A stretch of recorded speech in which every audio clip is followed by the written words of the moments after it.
is. And okay, Arashi, yesterday, when me and Nicer were casting for some of the games, we saw the Brody ban in the first phase. And I was already talking, I was hyping the Brody up right after the patch. I was saying, all right, Brody's busted. I've been spamming the heck out of Brody. I'm an official SPA, Arashi. You know what that means? What is that? I'm an official Sky Piercer abuser, bro, and I play the Brody all the time with the Sky Piercer, man. You get so much base damage already with the Brody. You technically already have an execute mechanic in your kit.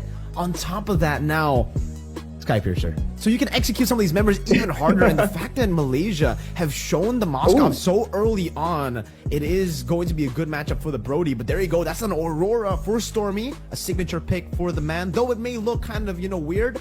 Stormy plays this a whole lot in MPL Malaysia.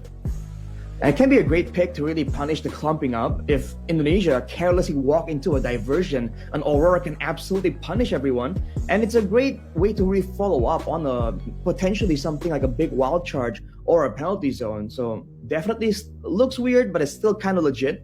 For Indonesia though, you're seeing more flexibility in how they want to take these fights. They can go for longer fights, but they can also go for something a big pick-off. And in team fights, not really a lot of combos, but they do have a lot of crowd control and AoE. So they can hold their own here, depending on how the fights really do start, get started. As they pick up an Exborg as well, more damage, a great solution to the Terizla as well. Okay, so the Exborg going to be going to XP, and it seems for the Edith, it should be, on the hands of Keyboy. There we go. We get to see the swaps as well as we get ready to jump into the Land of Dawn. But Arashi, you're the analyst here. I gotta ask you, based on the draft, what do you think, especially after the patch changes, right? Do you think Indonesia have adjusted to the patch better, or do you think that Roger Jungle is going to be too much for Indonesia? I think honestly, Roger Jungle is... it works differently now due to the changes. They can eventually recover and adapt. So I gotta kind of favor them in my predictions here, Indonesia. All right. Seems we're just gonna jump straight into game number one. Ladies and gentlemen, Indonesia takes on Malaysia. Type in the live chat right now who you guys think is gonna win. Hashtag Indonesia win or Malaysia win in the comment section down below as we get to see the jungle. Albert versus Skies, Roger versus Fredrin. Also, Temporal Rain for Albert. Whoa, interesting. The new emblem on the Fredrin. We don't get to see this a lot, by the way. Temporal Rain, having a shorter, like a cooldown reduction effect on your skills when you use your ultimate. I guess he's intending to spam it out while farming in the jungle. Fredrins do that, but we'll have to see how effective this is because it takes away from some of his combat potential, especially pre-level 4. But Keyboy, as you can see, already diligently protecting the jungle, making sure that so far no real big plays are happening. But especially with the low Yi, I expect Indonesia to really start ramping up the aggression, particularly right now.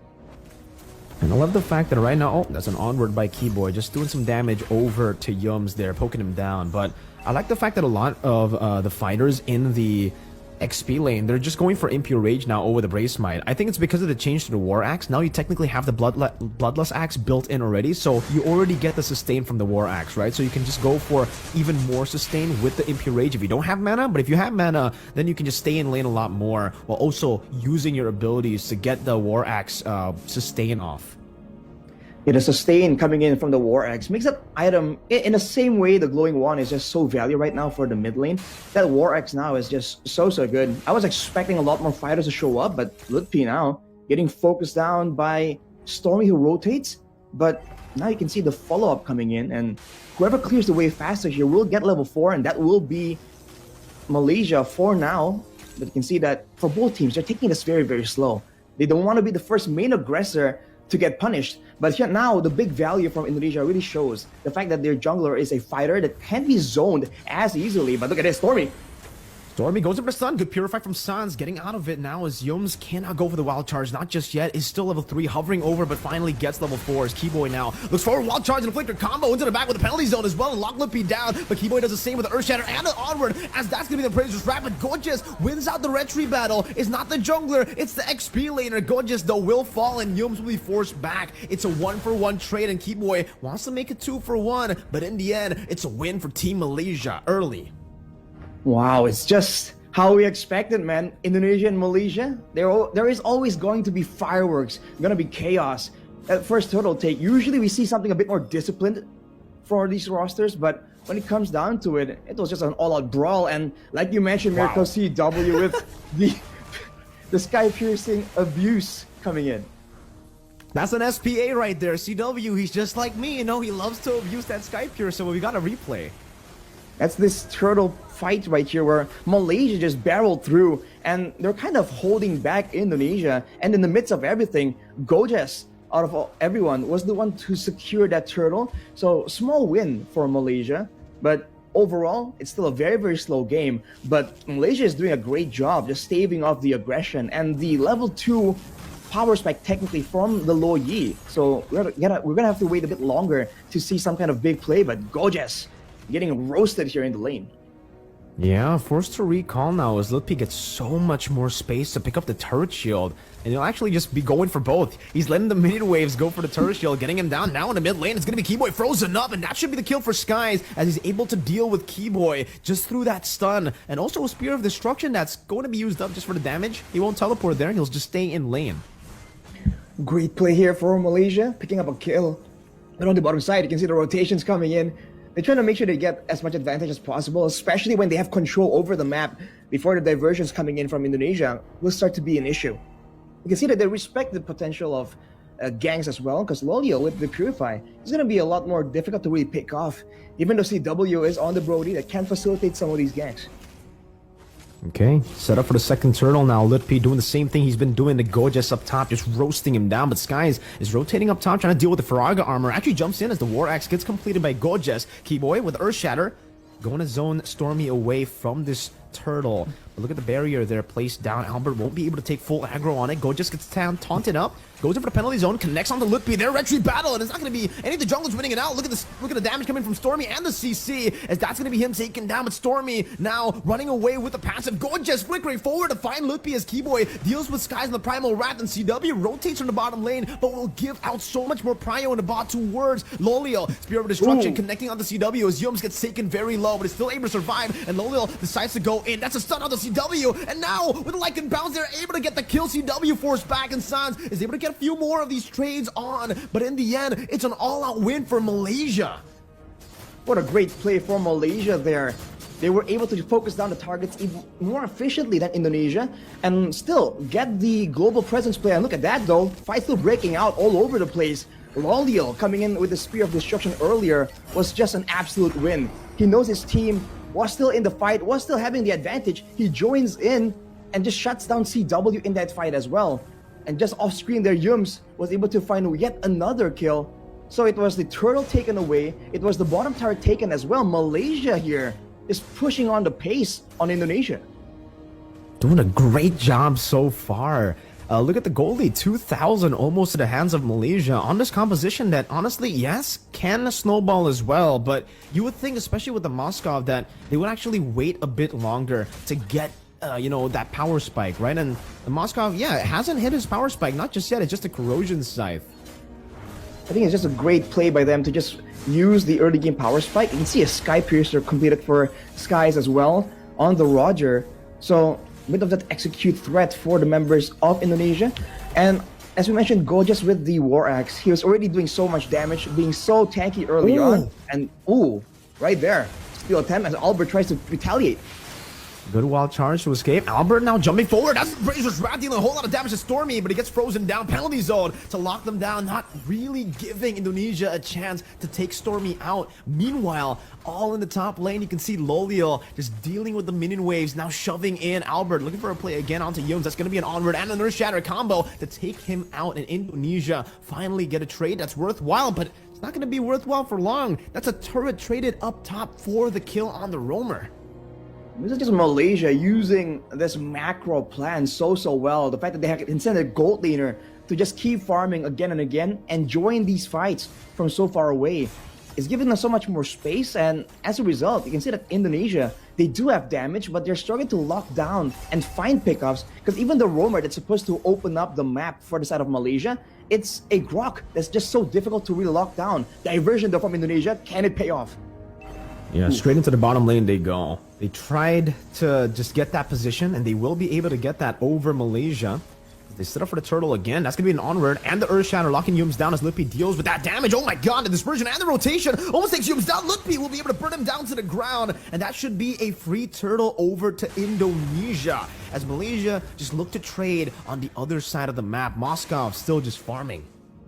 It's a great play for Indonesia to just decisively go for it. And if Malaysia obliges, they seem to be in position to go for a fight. But knowing that Loliel is usually a bit further away. Penalty zone though from Gorgeous. Yeah, with the Flicker comboed in together. Now with Spirit Destruction goes in as well. Gorgeous might be caught in sort of our memory as they go for the diversion. And Stormy committed the Flicker as she used the ultimate too, trying to catch some of these members. Indonesia able to bait out some big resources. The diversion set up inside the bush. Crafty stuff here from Indonesia. But their troubles are still around. They haven't been able to use a lot of these diversion plays because they don't have control over the map overall. Just because Yums has been aggressively contesting vision and information, and Keyboy on the Edith is just not as mobile. Not a lot of ways for him to really escape from a full-on chase. So he's just forced to play a bit more conservatively. And right now, though, you're seeing that possibly the top lane turret might fall right there. Lutpi is one of the only members that can just keep pushing while having a guaranteed way out from a surprise gank from Malaysia. And so far, no turrets have been taken down by Indonesia. It's still an equal game based on gold, but Malaysia definitely have much more of an advantage coming into the 9th minute of the game. Albert dashing forward, catching Stormy now with the taunt as well. Keyboy going to be able to isolate him with the onward, and the Earth Shatter is timed to perfection. Just to that passive, as now Stormy has been picked off. Yums in the mid lane, tries to walk up, and now gets dispersed, rotated as well, forced to flicker out, and now they're looking to go for this turret in the mid lane. Penalty zone, lock them down, diversion to escape once again, and Indonesia only one member decides to take it, and it's Keyboy to go and take and those resources, those minion waves that have been shoved in by Loliel in the bottom lane. And that's what you've been seeing from Indonesia, man. They're using these diversions to really match the macro play from Malaysia, not really to initiate their own pickoffs. Sans here though, getting caught by Skies. Yeah, feeling a bit of damage, but Lutpi is able to fend for Sans. Great play for Malaysia there. Just going for these flanks, knowing that they have control. That is what Indonesia, ironically, need to do as well. When they're able to locate Stormy in the middle of those fights, I think they have to try and do that, unless they want to just go for a fight and allow Stormy to just keep pumping out this damage. That's the mage presence we've been talking about just earlier. With the Lord spawning though, we already talked about the damage, the extra damage that it does now. You can see that Indonesia are very calm about this though. Still going around, still waiting around because they know they have a diversion play available. Take a look at the items. Queen's Wings rush for Lutpi to try and be a bit more relevant, but Albert gets jumped on. Yeah, they go for the diversion now, but Albert is going to be taken down. The Frigid Glacier as well as the onward from Keyboy gets into the Frigid Glacier. Yums will be taken down by that sky-piercing damage of CW as the Primal Wrath gets used up by Keyboy. Now trying to deal some damage on the Gorgeous, and the Torn Apart Memory gets rid of him. That's going to be a stun on the Skies, but now with the Lycan Pound, CW will be shut down as Keyboy flickers forward, but is unable to find anyone, and now uses the onward just to disengage. It's a 2 for 2, but it's in favor of Malaysia. Both or all three of their damage dealers are still alive. All damage dealers alive, but they have no front line. They'll be forced to play a bit more conservatively right here, but no, never mind. They go for Lutpi, but he does have the Firaga. He might get taken out though. Whew. No, he gets out with the flicker. Almost taken out. Yeah, Loliel is definitely pushing the pace now. And I think at the 11th minute, he already has his power spike as they go straight for the Lord now. Indonesia, they need to try to contest this right now. The goal lead is still 50-50. Stormy, oh, Frigid Glacier going to be baited out. And that's going to be the knockup from the Lord, revealing Yums. Keyboy with the Earth Shatter, not really going to be using flicker. One charge into the back, catching Albert to stop any sort of retreat play from happening. Keyboy with the onward and the Earth Shatter, and Calvin Winata, CW, will be able to pick Gorgeous up. It's a 1-for-1, a kill for a Lord. Definitely still value for Malaysia though, and immediately everyone scrambles into position to try and manage the minion waves. That was a great play for them to just go straight at it, knowing that they have the crowd control advantage. But they have to be a bit more wary now, especially if they want to go for a prolonged team fight, because we saw in the two fights, the fight before the Lord was taken there, Keyboy on the Edith now is doing quite a significant amount of damage. So you can see Loliel early getting dueled by him. They have to be a bit more careful on the positioning and who takes what damage. But look at this wall charge. Good wall charge to catch CW, and a diversion does get them up top now as the Spirit of Destruction is in the bottom lane. Lolio will be able to rotate over, but look at that. Keyboy gets isolated completely from the team. The team has basically left him all alone in the bottom lane, and it's going to be Malaysia with the capitalization. Lutpi still kiting away from this Lord as Sans deals some damage back on the Lord. Ooh. And now it's going to be Stormy with the flicker forward, catching CW with the Frigid Glacier, and Skies looks for it, but now Skies will be outplayed with the stun by CW as he buys the Rose Gold Meteor, and Indonesia will still be able to defend. Not even a tier 2 in the mid lane falling just yet. That was a respectable outplay attempt though by diversion. Now going on to Lolio.